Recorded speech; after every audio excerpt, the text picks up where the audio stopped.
জীবনে কখনো কোনো কিছু এক ধাক্কাতেই বদলানো সম্ভব নয়।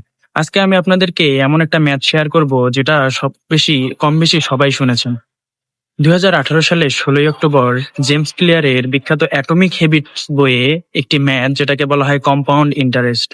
আপনি প্রতিদিন একটু, একটু করে ভালো অভ্যাস বা ভালো কাজ করেন, তাহলে বছর শেষে আপনার আজকের থেকে ইমপ্রুভমেন্ট দাঁড়াবে 37.78%। অর্থাৎ আপনি আজকের থেকে ৩৭ গুণ ইমপ্রুভ একটা মানুষে পরিণত হবেন।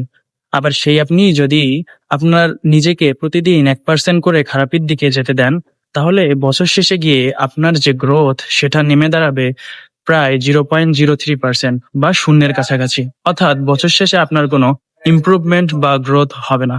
তাই প্রতিদিন একটু, একটু করে যেকোনো ভালো অভ্যাস, সেটা হোক ১ পেজ বই পড়া বা ১০টা পুশ আপ দেওয়া, এরকম ভালো অভ্যাস তৈরি করতে পারেন। জীবনে এক ধাক্কাতেই কোনো কিছু বদলানো সম্ভব নয়। একটু, একটু করে কোনো ভালো অভ্যাস তৈরি করলে সেটার দীর্ঘমেয়াদী আউটপুট পাওয়া যায়।